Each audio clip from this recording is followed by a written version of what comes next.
هتكلم عن ماتش مصر والبرازيل. مش هتكلم كتير لأن الماتش مفيهوش تفاصيل كتيرة. عايز أبدأ أول حاجة بموضوع حمدي فتحي.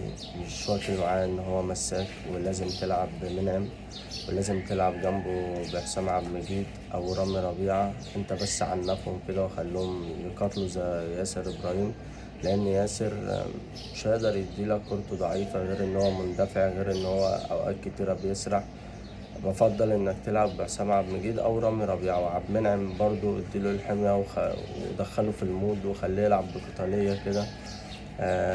نص الملعب لازم يكون في حمدي فتحي، لان الاتنين اصلا مهند لاشين ومروان عطية مش عارفين يدافعوا. وجودهم زي عدمه، الاتنين جنب بعض، الاتنين اصلا ما بيعرفوش يبنوا كورة وما بيعرفوش يطلعوا بالكورة. واحد ترناته بطيئة، وواحد لو هتديله الكورة هيديها لك تاني، مش هيعمل أي جديد. ده مروان عطية. مهند لاشين كورته أعلى وبيعرف يعمل ترنات وبيعرف يغير وشه، بس بطيء، واخد على الريتم البطيء بتاع الدوري. طبعا إمام عاشور ربنا ينتهي بالسلامة، لو لعب لك ماتش كويس أو هو في المود بتاعه يعني هيديك كورة، غير كده مش هيديك كورة. واحنا طبعا مش هنقف على مود اللاعب. مفيش لاعب عندك في المنتخب يقدر يطلع الفرقة من تحت أو تبني عليه لعب.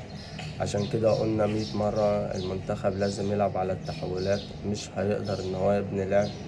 أو لازم تشوف له فكرة، أو لازم كنت تدربه من البداية على إن هو تطلع بالكرة عن طريق مثلا الباكات.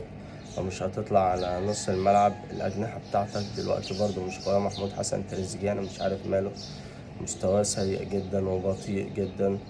ابراهيم عادل برضو ما اقدرش ان انا اقول ان هو اللي يطلع بالكورة.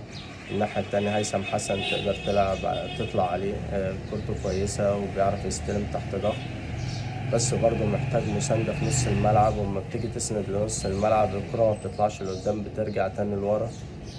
عندك مشكلة في الحتة دي.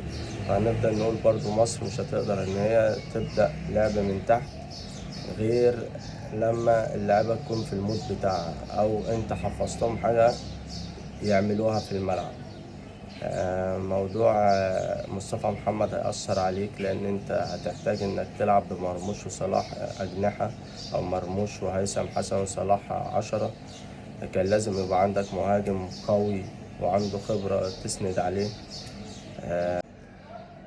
انت عملت نتيجة كويسة وفعلا مباراة كويسة، مش مباراة وحشة على المستوى العام.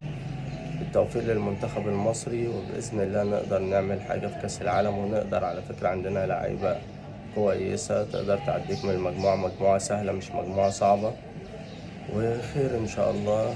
ونتقابل في الفيديو الجاي واحنا بإذن الله عدينا أول ماتش بلجيكا إن شاء الله. سلام.